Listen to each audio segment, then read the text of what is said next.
Good day, viewers.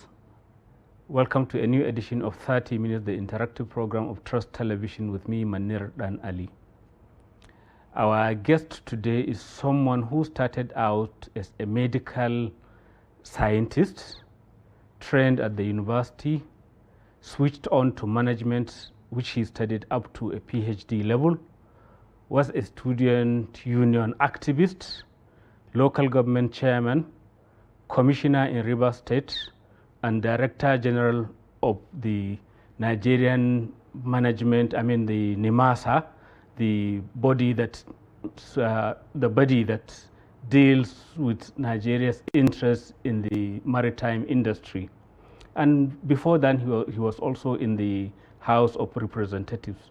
I'm talking about Dr. Dakuku Peterside, who also finds time to make a name as a columnist, and that is the reason why he's even here today. Welcome to the program, Dakuku Peterside. Thank you very much. Thank you. You've recently been talking about the Regional Development Commission, and I wonder whether your view on the matter, because there have been a slew of them, so many new ones have been formed in Nigeria. The original one was the Niger Delta Development Commission. We then have the Northeast Development Commission, and more recently, we've had the Northwest Development Commission, the Southwest Development Commission, and others. So it's almost every village has a development commission. Why are you somewhat critical of it all? Thank you very much. I am not particularly critical about regional development commissions. I've rather made observations about the conceptualization of the regional development commissions, their operations, and their effectiveness in achieving the purpose for which they were set up. And my core argument is the fact that the way the regional development commissions are currently set up, the way they currently operate, we will not achieve much unless there are fundamental reforms. That's been my argument. And I can go ahead and share with you my thoughts about the conceptualization of regional development commissions. But before you go into the big grammar of it, conceptualization makes some people reach for the dictionary. But I'm wondering, what about the originators of these ideas? Why do you think Nigerian administrators, including your former colleagues, because that is where it all starts, the National Assembly, are so busy thinking that that is the solution to our problem? New development commissions in every neighborhood. Yeah, I think that's also a challenge. In their thinking, they believe that regional development commissions are best suited to deal with regional problems that are difficult for states to deal with, or local governments, or outside the purview of the federal government.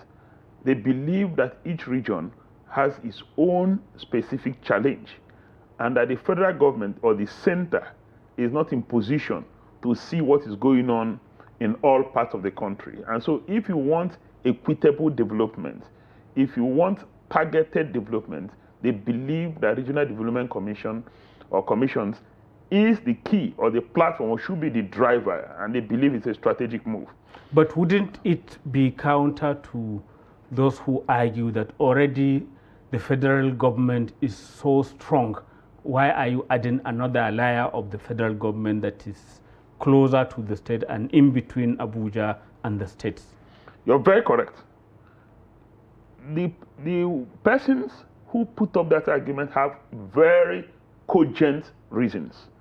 Now you have local governments as a layer or a tier of government, and there are defined functions for the local government.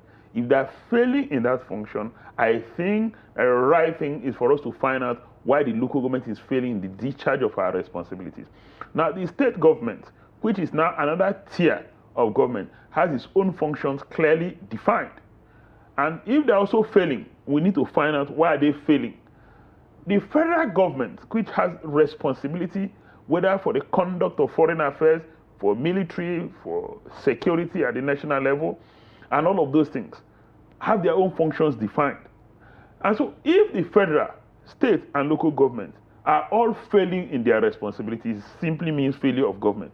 I don't believe that the ultimate solution is to create another layer, because that's what we're trying to do through the back door, create another layer of government, the Regional Development Commissions. It could be a solution, like I've always said, it could be a solution, but I don't believe that that is the ultimate solution to tackling our developmental challenges. But this has been on for some time. Exactly, that's the point I wanted to get to. Does the evidence on the ground, because this, I mean, we've had development commissions for quite a while. Probably in the recent dispensation, the Niger Delta Development Commission is the oldest.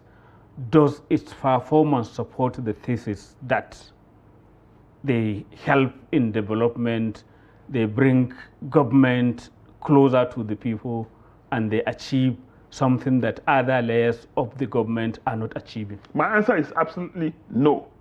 From our experience, not just with the Niger Delta Development Commission, recall that, just before independence, the minorities in the north and the south raised a lot of concerns. There were agitations by the TV Jukuns in the northern part of the country, the Niger Delta people in the southern part of the country. That led to the outgoing British administration to set up the Sir Willings Commission. And the Sir Willings Commission agreed that the fears of the minorities are on solid ground, and that the Niger Delta suffers a peculiar environmental challenge, and that they need to set up a special vehicle to drive development in that region.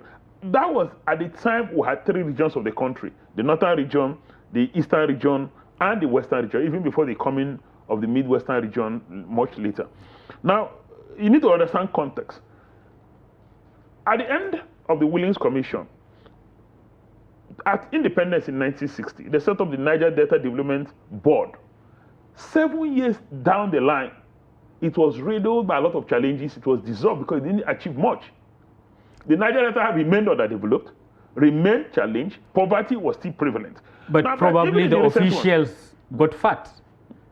Even when they, I said probably the officials themselves, they got fat on whatever was set up for the development of the region, while the people of the region didn't see much change in their I think that became more prominent with the latest one, the Niger Delta Development Commission. Now recall that after the Niger Delta Development Board, there were a lot of successor organizations. There was what was called OMPADEC, Oil and Mineral Producing Areas Development Commission. There have been a series of all of those commissions, and each one, didn't quite achieve its mandate or the target. Those developmental models didn't quite work. And so ultimately culminated in the setting up of the Niger Delta Development Commission. And like you said, the evidence is out there. The jury is out there that it was riddled, or still, I don't know if it's still riddled, by corruption, inefficiency, layers of bureaucracy, and that it didn't achieve its objective. Conflict. But is it just a claim you are making, or is there any study or any audit that supports that argument? And the adequate evidence to support that. Recall that when the now senior president became minister, there was so much agitation that he empaneled an audit committee which thoroughly investigated the operations of Niger Delta Development Commission. They found out over 12,000 abandoned projects, poorly conceived projects, poorly executed projects, and of course projects that were abandoned. They also found out that there were many contractors who simply collected money and disappeared, didn't do anything. In addition, that inquiry also found out that the commission, the Niger Delta Development Commission, had received trillions of naira for which nobody can feel the impact or nobody can see tangible projects executed. Aside from that, I'm also aware that they had conflicts, so they go and do state roads, federal roads, local government roads. So federal roads are for federal roads. So if they're going to intervene, they need to do so in consultation with the federal. If they're going to intervene in state road, they're going to do that in consultation with the state. If they're going to intervene in local government roads, but we didn't see that. But why are they more concerned about big ticket constructions where billions are being spent? Why aren't they like doing things that could improve the lot of people, the human development index, say education, say other welfare things that could help people to have better lives? Now, you need to also understand their mandate. In assessing their performance, you need to understand their mandate. They are interventionist agencies. So if they're interventionist agencies, my understanding is that they are not a replacement for government at various levels. They are not replacement for local government, they are not replacement for state, they are not replacement for the federal. So if you talk about specific, especially the human development index parameters, whether it's in education, healthcare. In healthcare, there are tertiary institutions under the federal government, where you have teaching hospitals for federal universities. You could also have teaching hospitals for state government that are under the purview of state government. Then you have general hospitals under the purview of states. Then you have health centers that are under the purview of the local government. So literally every health facility is under the purview of one tier of government or the other. So theirs will be an intervention. But it has to be coordinated intervention that will make impact. And that's the challenge we have. And in some instances, you even have the CEOs of this organization beginning to think of themselves as like another set of governors. They are actually alternate government. And that's why I said all of this boils down to three things. One is how were they conceived, their conceptualization is important. And if you make detailed observation, you will notice that all of them are using a common template. The template that was used in setting up Nigeria Delta Development Commission is the same template that was used in setting up Northeast Development Commission. But the factors, at play at the Northeast are different. Northeast Development Commission came as a result of the activities of Boko Haram and other insurgency groups. What they did, the impact they made, and the negative impact they made in the Northeast zone, where they destroyed infrastructure, destroyed schools, destroyed health centers, and they needed to rebuild infrastructure. They needed to give people confidence, to go back to school, to rebuild education, to rebuild healthcare. Is that what is going on? Not likely. Exactly the question I wanted to ask you, that by your own assessment, after the very scathing analysis you have of the Niger Delta Development Commission, is that what you think that was going on or that is going on with the Northeast Development Commission, or do you see it doing something different? Well, from reports in the media that I've read, I don't think Northeast Development Commission has done anything different. Recall that there was an investigation that found out that there was 100 billion that was misappropriated in the Northeast Development Commission. But that is a claim by an NGO, SERAP, was making that claim. Yes. Now, but again, there has not been tangible, convincing evidence to say otherwise. Now, recall that they also set up Northwest Development Commission. That's very recent. And an NGO has also raised alarm that one of the earliest things they've done is to lodge in hotel, and they're planning to buy SUVs for themselves. That's the Northwest Development Commission. But there are big men that are usually appointed to this post. In fact, some see it as job for the boys. I agree. So do you want them to be like sitting in some buga? I don't think that their first priority should be buying cars to themselves. They need it to function. But it shouldn't be their first priority. I think they should sit down right now and say, look, what is our strategic plan? What's our destination? How do we want to get there? But are they not copying the existing elites? The moment a National Assembly is inaugurated, their first concern is their creature comfort.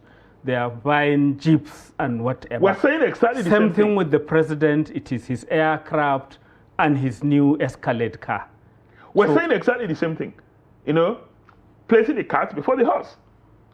And that is the reason why we have stunted growth. That's the reason why instead of development, we are really having underdevelopment, where instead of progress, there's retrogression. The challenge for us is our attitude towards public office and public service. Unless there's a change where self-interest will not be the primary motivator of offering to serve in public, then we'll continue to have the same experience. So the development commissions could be a critical catalyst for development, or it could actually hamper development.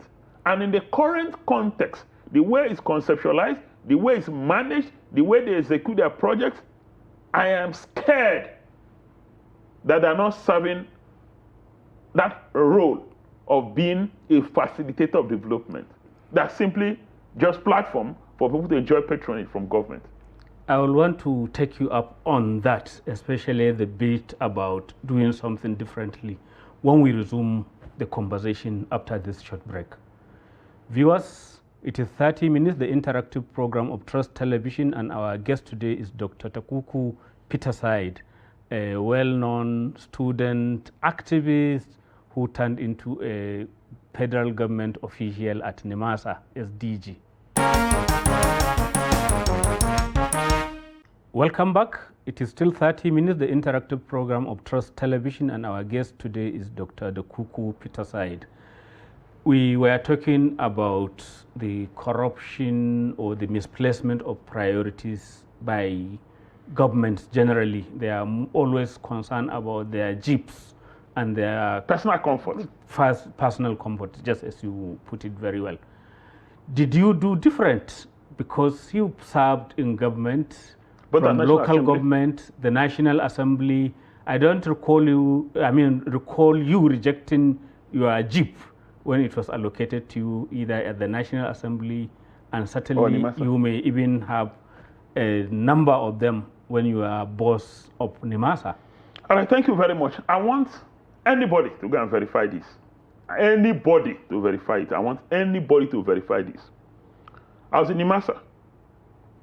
DG CEOs of NIMASA were entitled to a car in Abuja, Lagos, and Port Harcourt. I challenge anybody. And you said car, you are not talking of a Toyota Corolla, but a Jeep. A Jeep. I challenge anybody. I didn't use any NIMASA car in Abuja throughout my tenure as DG. I didn't use any NIMASA car in Port Harcourt throughout my tenure as DG. I didn't use any NIMASA car in Lagos throughout my tenure as DG. What did you use? I am not saying I use my private cars. I'm not saying there's anything wrong with it. I elected to use my own cars. But were you charging government for the use of your car? I did not charge government at any time. And this can be verified. Additionally, as served as local government chairman, I also challenge anybody to go and verify if I used government car. I was a young person. I don't think I was more than 32. I served as commissioner. I also want people to go and verify. I'm not condemning those who do it. You are entitled to it. You should use it. But did you reject your allocation of car at the National Assembly? National Assembly were not giving cars in that context. Yeah, we were always given the explanation that is for oversight and whatever. So there was a car in any case. Incidentally, the way it worked in our own time is that we were given committee cars, and I was chairman of committee. And almost everybody is a chair of one committee or the other, which means everybody gets the car. At the middle of our tenure. And so I literally passed it to the committee secretary to use at the time. I was still using my own car. I recall, I would like to repeat this. I've never condemned those who use official cars. You are entitled to it. It will why enable you why this do sense your work. of entitlement? No, why are we always talking about entitlement when most Nigerians can hardly No, you don't feed? expect a chief executive of an organization that rakes in so much money, does so much, does maritime regulation, they're going for a meeting with a shipping company, he will trek. But we see prime ministers in more developed countries with GDPs and everything about the economy several times over Nigeria. Let's say the recent case of the Prime Minister of Netherlands that was shown riding a bicycle and one Nigerian. No, that's a choice. Now he's entitled to a car. Who couldn't believe it. He's entitled to a or car. In some instances, you see them actually walking. No, but they're all entitled to cars, and you must give that to them. Nobody expects a Prime Minister to trek. So you're not going to condemn those who do it. But we're saying that when you place that above your responsibility, there's something wrong with it. If it is the only driver of you wanting to play that role, there's something wrong with it. I elected not to prioritize it. But then, I'm not saying it's wrong. You were DG of NIMASA as well, and you inherited that big problem of the 50 billion storage facility that was never used to this day. The dry dock. The dry dock. Maybe now it's more than 15 years since somebody advised for its purchase, and it has never been used for one day. Up to now, I've seen the recent report, they are still talking about figuring out where to even keep it. No, well, the truth about the floating dock is that when it was conceptualized by a previous administration in NIMASA, the idea was for it to support a learning in the Maritime University. Yes, a few preliminary things were not gotten right. And when it was subjected to further examination or evaluation, it was recommended that that was not the best place to locate the floating dock. But why is it taking a decade to find the right place to locate it? From point one, it wasn't designated for Lagos. Now, having moved it to Lagos, every waterfront in Lagos with certain depth or draft is owned by somebody. You're not going to force the person that you're going to take his waterfront. MPA became the most appropriate place, but MPA had leased out that location to a third party, and the third party insisted that they must run out their time, even when they were not using the waterfront. It needed some intervention at the federal level, but I think that lately, my understanding is that they made a lot of progress, but they need to prepare the place to receive the dry dock. But still, I mean, a lot of progress after 15 years? No, well, not 15 years, actually. Let me put it in context so that people understand. Now, the dry dock arrived in 2017 or 2018. And so 2018, not 2017. Arrived in Nigeria in 2018, so it couldn't have been, it's not even 10 years yet. Okay, let's go back to our topic of discussion, the regional development commissions.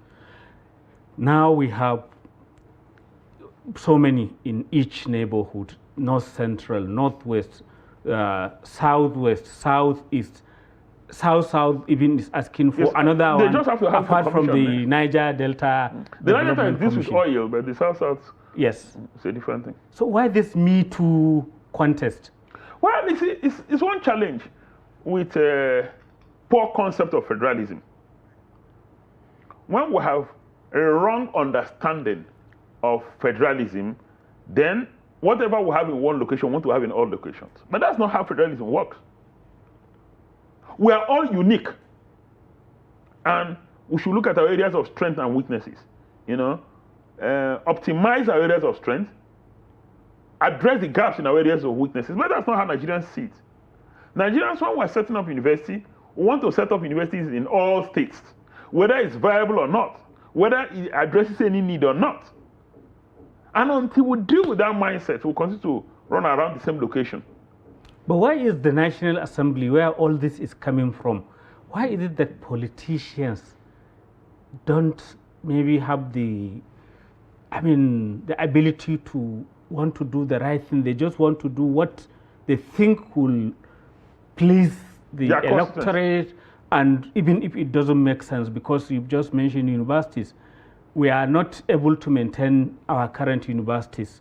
The premier university in Nigeria, the University of Ibadan, has had its medical school not functioning for more than 3 months, simply because they can't even afford to pay electricity bill. Yeah. And then now, almost every week, the National Assembly is establishing new university. Why is that so? Well, again, it boils down to our attitude to democracy, our understanding of democracy. For us, democracy is the ritual of elections, fighting for our small area, and everybody trying to pull towards himself. we don't see national development as a common responsibility. If we see it differently as a common responsibility, our attitude will be different. And that's why most roads are uncompleted. Through the appropriation process or the budgeting process in National Assembly, every member of the House, every member of Senate wants to put a road in his constituency. Whether it makes sense to have a road there or not, they want to put a road in their constituency. And so instead of doing one major road and appropriating money for that major road, that fund, hypothetically speaking, they say ₦1 million, they would rather split that ₦1 million to all the constituencies, and at the end of no road is done. Everybody, money ends in everybody's pocket, and there's no road for us to drive. We complain. We are the same people that will complain about lack of roads, uncompleted projects, abandoned projects. Some columnists wrote lately that Nigeria, whether it's Shehu Adeni or Simon Kolawole, I don't know who said so, that Nigeria is a graveyard of abandoned projects, a morgue of abandoned projects, and I cannot agree any less. So why should we continue in this direction, and does it lead anywhere? It leads to nowhere, absolutely to nowhere. And the effect is seen all over the place. Because a lot of people are getting disenchanted with the way things are, and they just wonder, are we going to continue this way? Are we like bewitched by something that we can't? We're not bewitched by anything. The right thing? It's an attitude. It's an attitudinal problem. You know, so it's not just structural, it's attitudinal. Yeah, there's a structural element of it, but there's also an attitudinal element to it. Now, when I say structural, if right now we all are mandated by structural reforms to spend what we earn, we'll spend it differently. But when we believe that at the end of every month we go to the center and drag whatever we can drag, then there'll be no incentive to work hard. There'll be no incentive to think critically. One thing that is lacking, appears to be lacking in government, is that element of critical thinking and patriotism. There are very few Nigerians that are patriotic. In 30 seconds, what can we do to change the narrative? 3 things. 1, let's reform the way government works. 2, let's reform the minds of Nigerians. That's the second thing. And the third thing, let's reform the way we think about the country. And of course, it has to do with reforming the minds of Nigerians, reorientating. Reform the way government works, reorientate the minds of Nigerians, and reorganize the way we function, you know, as a country. Whether it's a budgeting process, you know, whether it's a sense of entitlement. We need to. Thank you very much. Let's reimagine the way governance works and distribution of resources. Thank you very much for coming onto the program. Thank you too.